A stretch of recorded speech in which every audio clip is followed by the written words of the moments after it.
Chers amis, bonjour. Je viens vers vous ce matin pour commencer une série de vidéos qui va commencer sous la forme d'une histoire. Je sais que les gens aiment bien les histoires. Sur une question très importante qui malheureusement est souvent maltraitée. Nous voyons par exemple, vous savez que je suis à l'heure actuelle en discussion, c'est une discussion avec Arnaud Dumouche, et je m'aperçois que bien souvent, ce que l'on peut appeler vie affective ou vie sexuelle, 6e et 9e commandement si vous préférez, eh bien tout cela non seulement est souvent non traité, mais la plupart du temps maltraité. Je vais donc essayer de mon côté de vous apporter le discours de l'Église. Je vois à quel point, vous savez, j'ai vu ça dans ma vie de prêtre, dans ma vie ministérielle, à quel point la vérité fait du bien.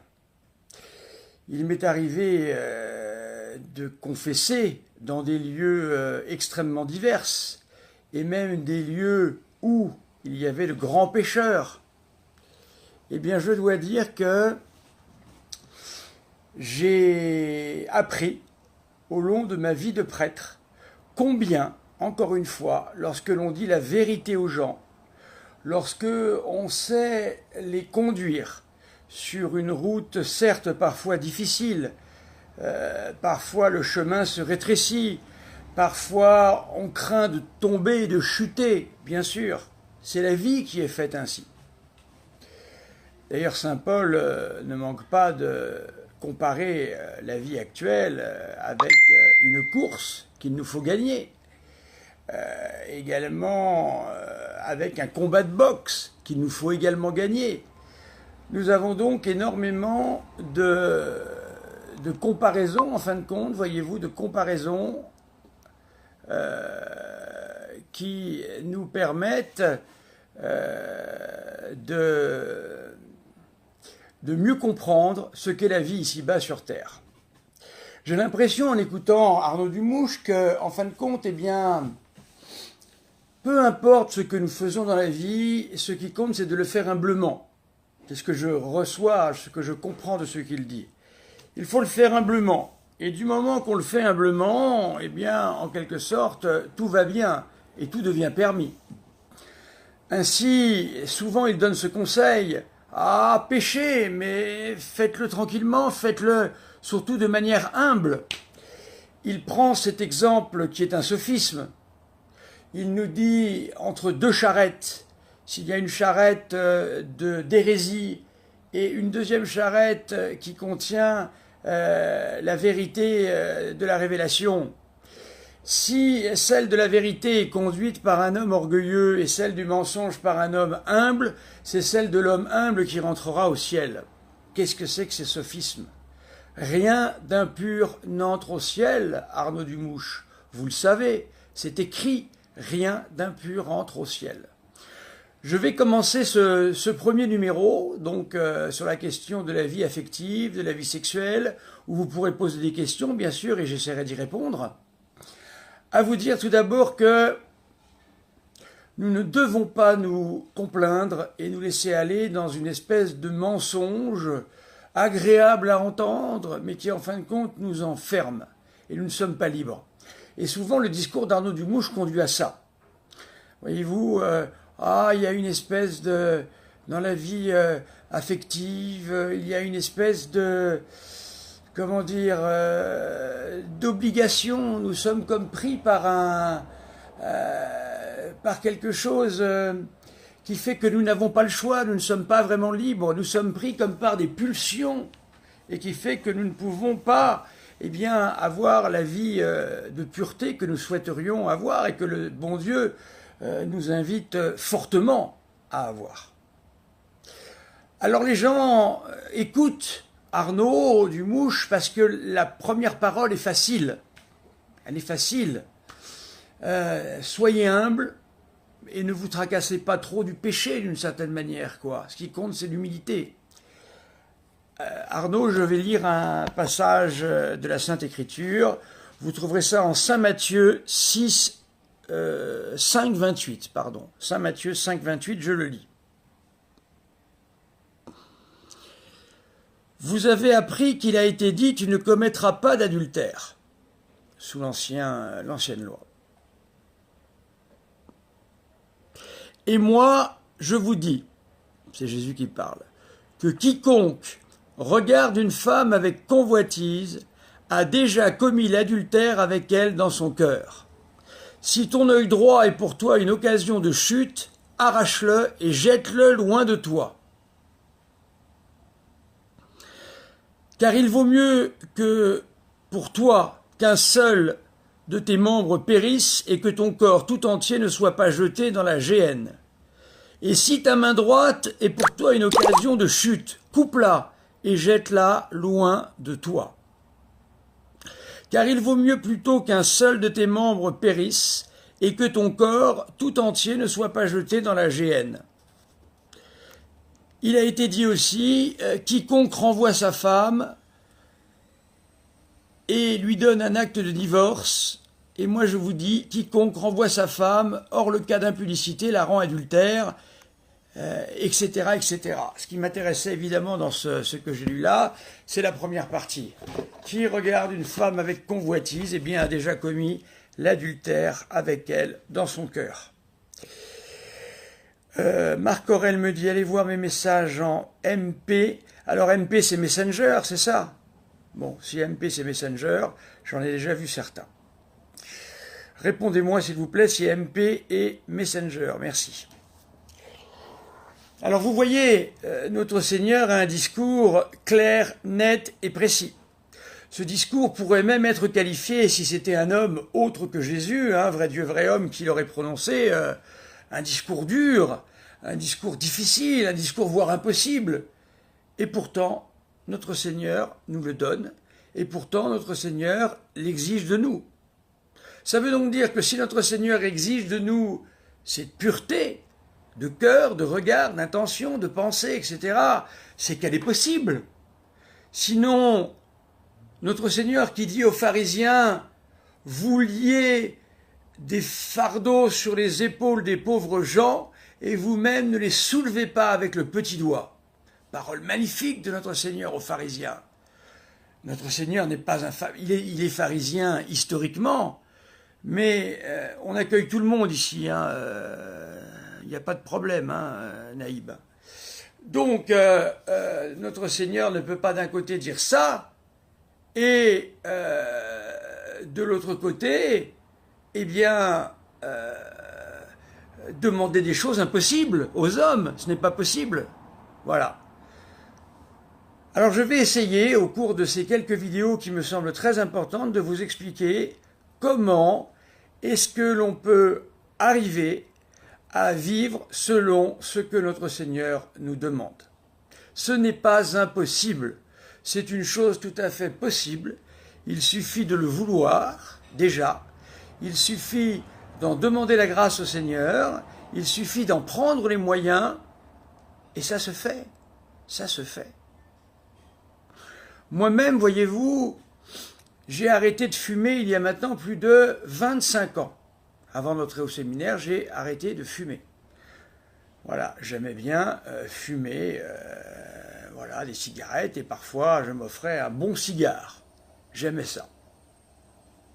J'ai arrêté de fumer avec la grâce de Dieu du jour au lendemain. Depuis maintenant, c'était en 92. Je vous laisse faire le calcul. Ça doit faire 28 ans, selon mes calculs. Ou moins, je ne sais pas. Bref, ça fait longtemps. Il m'arrive la nuit de me réveiller en faisant un rêve que je suis encore en train de fumer. Et je me réveille en sursaut et je me dis, bon sang, qu'est-ce qui s'est passé? Ouf, ce n'est qu'un cauchemar, je n'ai pas repris la cigarette. Tout ça pour dire, je ne suis pas en train de traiter la question du tabac ici, mais je veux dire que on peut sortir d'une situation avec la grâce de Dieu à laquelle on était très attaché. Je peux vous dire que moi, le cigare du dimanche, c'était une merveille. Je fumais un cigare le dimanche avec une grande joie. Les cigarettes, j'aimais ça aussi. J'ai tout arrêté et je n'ai jamais repris, avec la grâce de Dieu. Mais je vis avec ça. Ça veut dire que, comme le disent les médecins d'ailleurs, hein, nous sommes que d'anciens fumeurs. On ne repart jamais à zéro, en fin de compte. C'est comme les alcooliques. Vous savez, ceux qui sont devenus alcooliques, eh bien, ils se mettent aux alcooliques anonymes, d'ailleurs, qui est excellent. C'est une excellente thérapie, hein, où on encourage la vertu, hein, où publiquement on reconnaît qu'il y en a d'autres qui sont comme nous, qu'on n'est pas seul au monde, et on ne dispute pas les gens. On leur dit bravo, tu as tenu un mois, et hop, on a une médaille. J'ai tenu un mois, ils sont très fiers de leur médaille, je peux vous le dire. Donc voyez-vous, ce que je dis est vrai pour la cigarette, le tabac, mais c'est vrai également pour ce qui est de l'ordre de la pureté. Tout à fait. Quelqu'un qui a commis des choses assez graves ou assez sérieuses dans le domaine de la pureté, j'en connais, j'en ai régulièrement au téléphone, qui m'appellent et qui me demandent des conseils, et je leur donne, et je ne suis pas là pour les disputer. Il n'est évidemment pas question, le prêtre n'est pas là pour disputer les gens, jamais de la vie.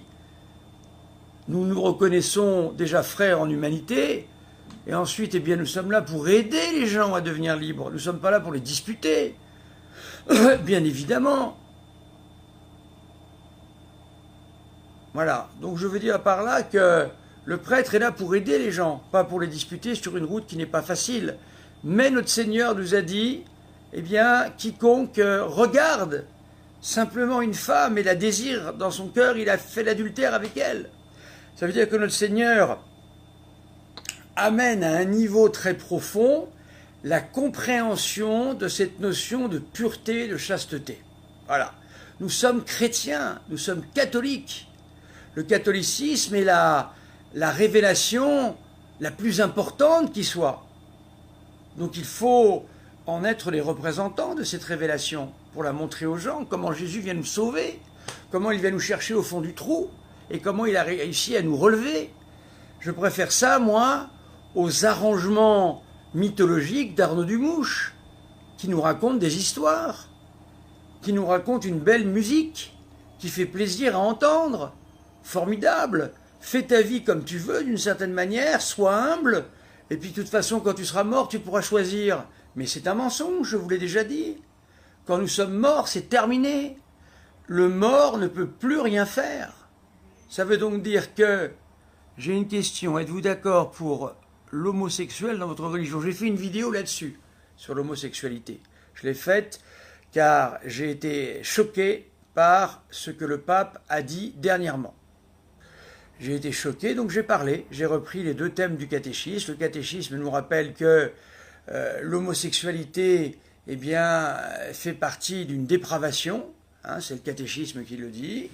Le catéchisme nous dit qu'il faut en même temps accueillir avec beaucoup de charité les personnes homosexuelles, ce que nous faisons, et il y a une voie pour vivre comme personne homosexuelle et en sortir.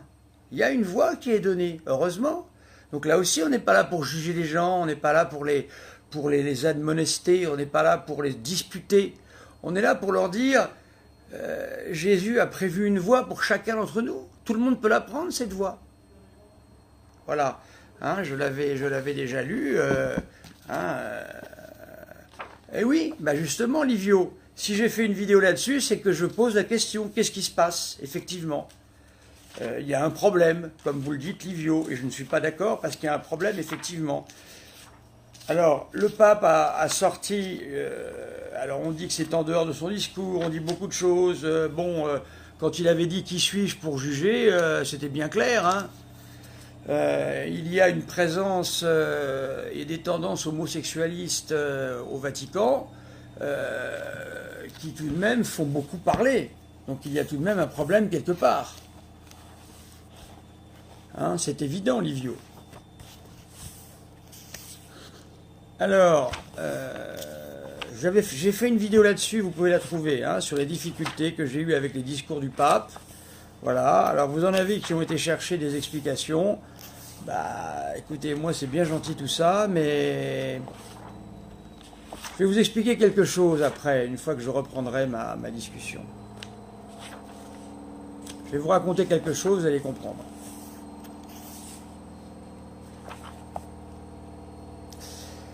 Alors, là c'est pour répondre à notre ami Najib. C'est votre prénom Najib, je pense.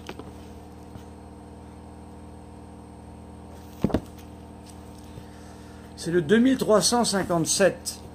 L'homosexualité désigne des relations entre des hommes ou des femmes qui éprouvent une attirance sexuelle exclusive ou prédominante envers des personnes du même sexe. Elle revêt des formes très variables à travers les siècles et les cultures. Sa genèse psychique reste largement inexpliquée. S'appuyant sur la Sainte Écriture qui les présente comme des dépravations graves, Genèse 19, 1, 29, Romains 1, 24, 27, 1 Corinthiens 6, 9, 10, 1 Timothée 1, 10. La tradition a toujours déclaré que les actes d'homosexualité sont intrinsèquement désordonnés, ils sont contraints à la loi naturelle, ils ferment l'acte sexuel au don de la vie, ils ne procèdent pas d'une complémentarité affective et sexuelle véritable. Ils ne sauraient recevoir d'approbation en aucun cas. Et là, on vient nous expliquer qu'en fait, le pape a voulu dire que chez les couples homosexuels, je ne sais quoi, enfin, on comprend mal, de toute façon, hein, mais il n'y a aucune approbation. Voilà. Il y a d'autres choses à régler que je crois que ce problème-là, tout de même. Hein. Il y a des problèmes très sérieux à régler à l'heure actuelle. Un nombre non négligeable d'hommes et femmes présentent des tendances homosexuelles. Cette propension objectivement désordonnée constitue pour la plupart d'entre eux une épreuve. Nous avons eu une lesbienne qui était avec nous et qui nous a dit qu'effectivement c'est une épreuve. Elle nous l'a dit. Ils doivent être accueillis avec respect, compassion et délicatesse. Qui dirait le contraire? On évitera à leur égard toute marque de discrimination injuste. Ces personnes sont appelées à réaliser la volonté de Dieu dans leur vie. Elles peuvent et doivent se rapprocher graduellement et résolument de la perfection chrétienne. Voilà, ça veut dire qu'il existe des voies pour des personnes homosexuelles afin de pouvoir vivre normalement. Alors on parle des personnes homosexuelles, mais il n'y a pas que les personnes homosexuelles. Il y a les personnes adultères, il y a les personnes qui commettent des actes de fornication, il y a les personnes qui commettent la masturbation, il y a les personnes qui vont sur les sites pornographiques. On fait une fixation sur les personnes homosexuelles, mais il n'y a pas que, il y en a plein d'autres, des personnes qui doivent changer de vie.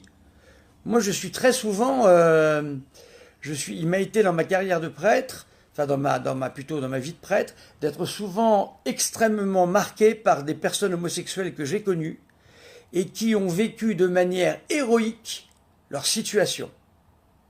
Et j'ai rarement vu ça, j'ai moins vu ça chez des gens qui n'étaient pas des personnes homosexuelles dans la vie habituelle. Anne nous dit, beaucoup de gens sont croyants dans toutes les religions et finalement c'est le diable qui s'est bien installé. Oui, je crois que Anne résume bien la problématique en trois phrases, en 3 lignes. Elle nous donne une explication qui me paraît assez satisfaisante pour ma part. Merci Anne de votre participation. Les confessionnals étaient tout de même bien pratiques. Et quel est le rapport avec les confessionnals, Belinda? Bien sûr, les confessionnals, il y a encore des églises où on confesse dans les confessionnals. Hein. Allez à des paroisses, il y a la paroisse Saint-Roch qui est à côté de chez moi, on confesse dans les confessionnaux. Je peux vous en donner d'autres. Hein. Il y a Sainte-Cécile, on confesse dans les confessionnaux. Il y a tout ce qu'il faut normalement dans l'église catholique. Hein. Il y en a pour tous les... Comme disait Gustave Thibon, qui était un grand penseur catholique, un grand philosophe catholique, il disait, eh bien, l'église catholique est une mangeoire où il y a à manger pour tous les museaux. Voilà, tout simplement. Alors voilà l'histoire que je voulais vous raconter par rapport aux propos du pape qui nous choque. Je vais vous expliquer une histoire qui est vraie et je vais vous montrer comment il n'est pas nécessaire de faire passer des lois pour changer les mentalités, mais au contraire, il faut d'abord changer les mentalités avant que les lois puissent passer. Je vous explique l'histoire. Histoire parfaitement vraie, qui m'a été donnée par un vieux prêtre qui maintenant est mort, et qui a vécu comme prêtre dans les années 50, 60, 70, etc.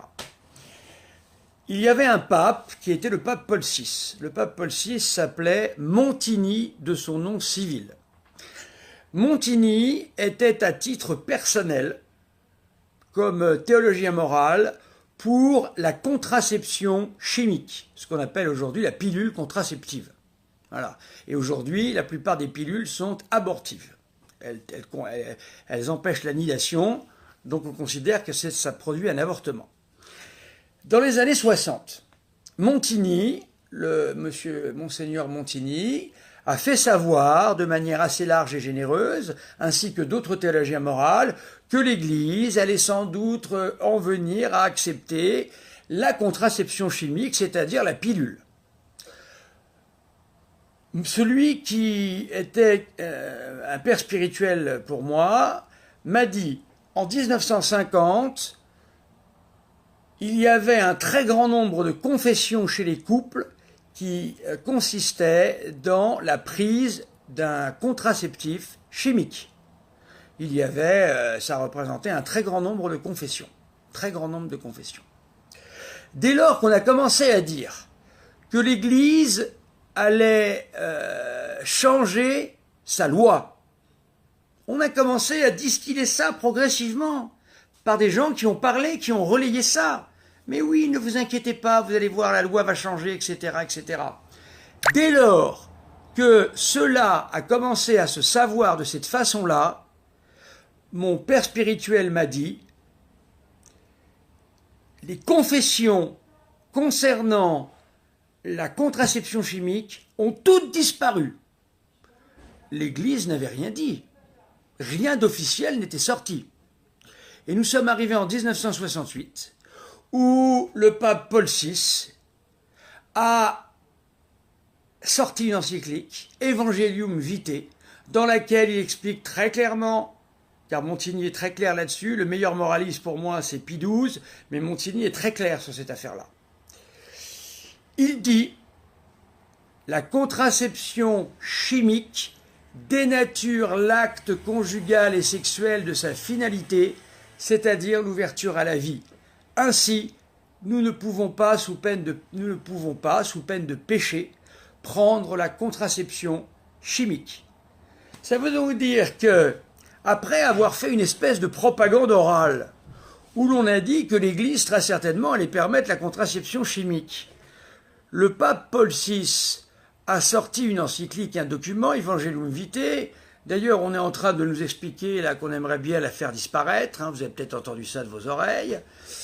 Donc vous comprenez que la propagande a eu beaucoup plus d'effet que le texte.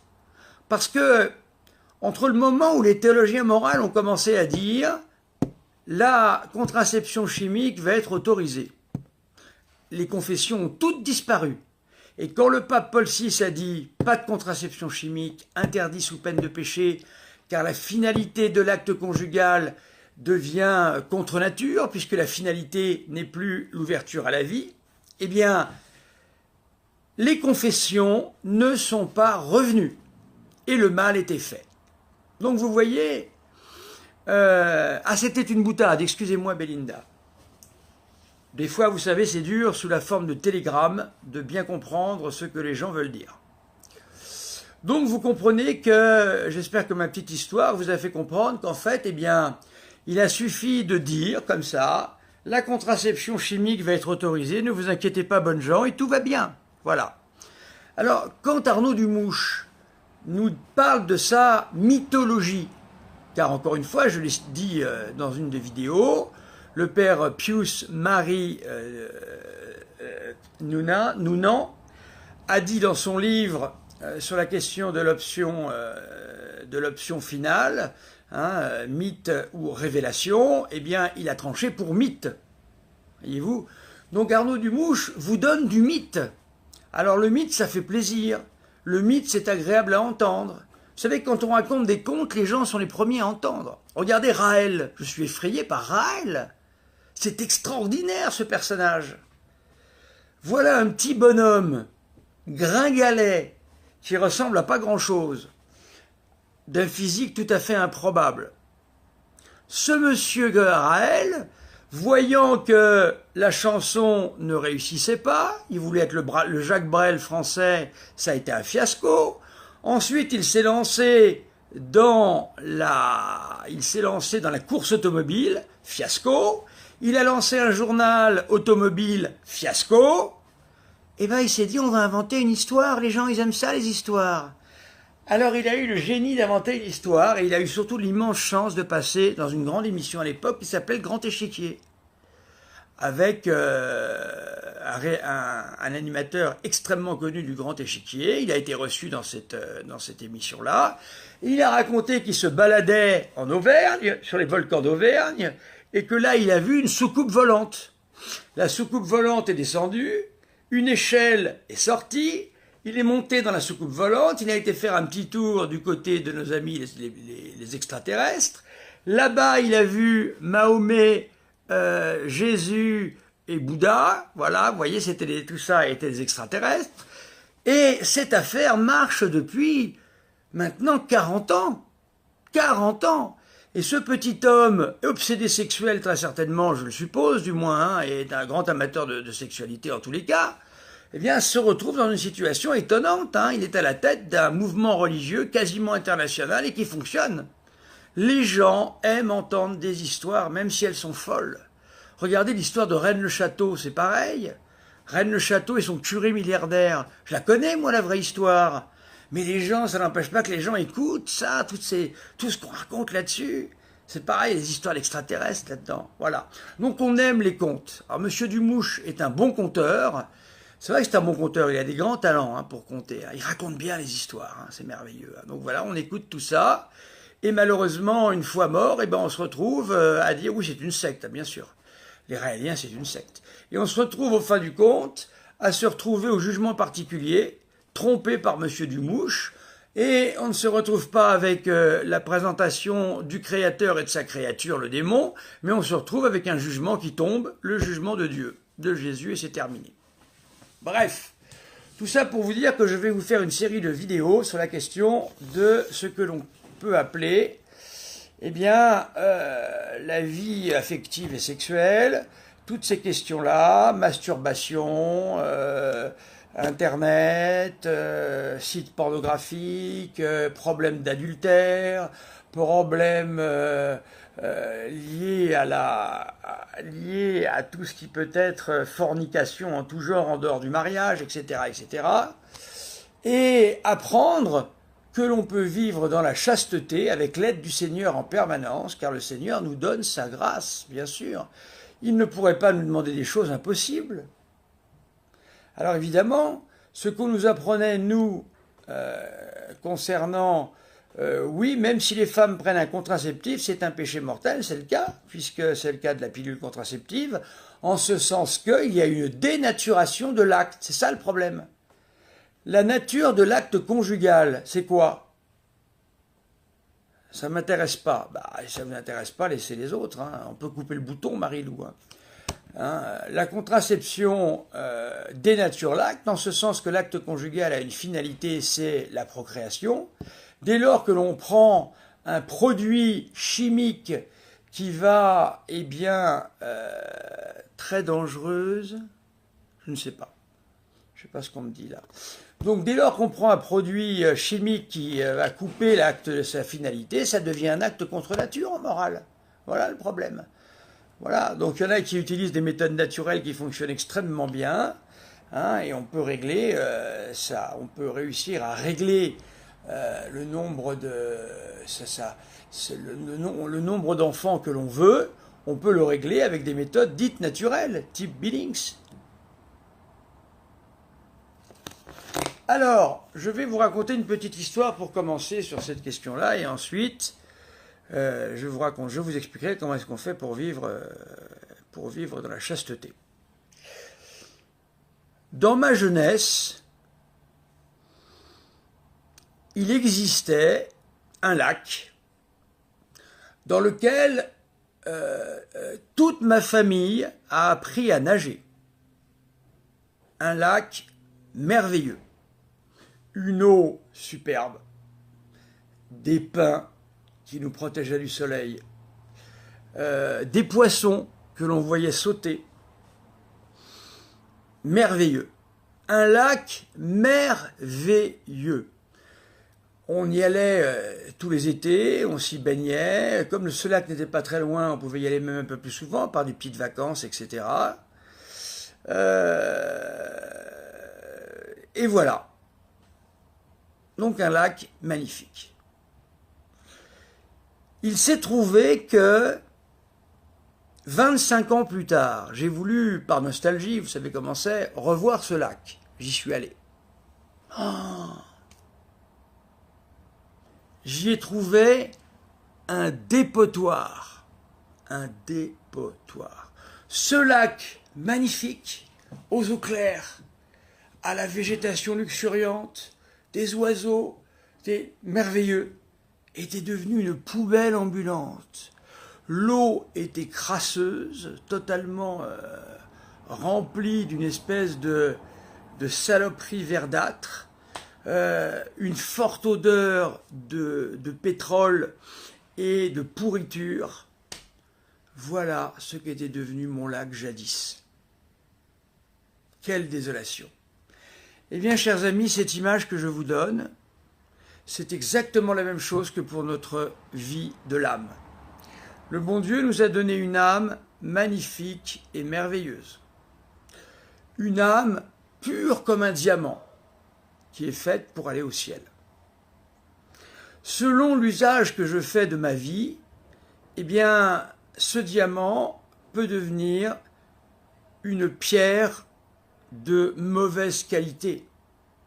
Ce diamant peut se transformer et ne plus être le diamant éclatant et merveilleux que le bon Dieu nous a donné et qui a été encore plus révélé par le baptême.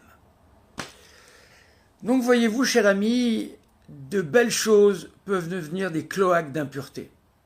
Des jeunes qui ont su avoir des idées pures, vous les rencontrez 10 ans plus tard, ils ont pu eux aussi devenir comme ce lac et sont devenus dans un état de pourriture intégrale. Donc je vais essayer de vous apprendre à conserver ce diamant que le bon Dieu nous a donné, cette âme que dont nous devons rendre compte à la fin de notre vie, lorsqu'il y aura le jugement particulier, et non pas la mythologie du mouchienne. Non, il y aura vraiment un jugement particulier que le bon Dieu rendra. Et nous serons là jugés par Dieu, et Dieu nous jugera bien sûr. Et le démon, il ne sera pas peut-être en accusateur, mais il ne sera pas en tous les cas pour faire un choix. Soyez sûrs de ça, ne vous laissez pas prendre par le rêve du mouchien. Comme disait Sacha Guitry, faisons un rêve. Non, ne faisons pas un rêve, chers amis. Restons bien éveillés. Faire un rêve, vous savez, c'est comme en montagne. En montagne, il ne faut pas s'endormir. Il faut sans cesse être en action. Sinon, on finit par s'endormir bien tranquillement et on ne se réveille jamais. Et bien là, c'est pareil. Alors, je vais vous expliquer petit à petit comment faire, que dit l'Église là-dessus, et nous allons progressivement avancer et apprendre tranquillement comment faire pour voir sans regarder, et nous allons apprendre à vivre heureux avec le bon Dieu, la Sainte Vierge, nos amis du ciel, heureux avec notre prochain ici-bas. Au nom du Père, du Fils et du Saint-Esprit, ainsi soit-il. Je vous salue Marie, pleine de grâce, le Seigneur est avec vous, vous êtes bénie entre toutes les femmes, et Jésus, le fruit de vos entrailles, est béni. Sainte Marie, Mère de Dieu, priez pour nous pauvres pécheurs, maintenant et à l'heure de notre mort, ainsi soit-il. Le Seigneur soit avec vous et avec votre esprit, que Dieu Tout-Puissant vous bénisse, le Père, le Fils et le Saint-Esprit, ainsi soit-il. Chers amis, je vais partir pour le Morvan, où je vais passer quelques jours de travaux dans une petite bicoque que j'ai là-bas. Je verrai si je peux faire des lives, si j'ai suffisamment de réseau pour en faire. Sinon, ne vous inquiétez pas, je n'ai pas disparu du réseau, je n'ai pas été victime d'un accident, non, non, non. Tout va bien, simplement, eh bien, je serai en voyage du côté du Morvan. À bientôt, chers amis.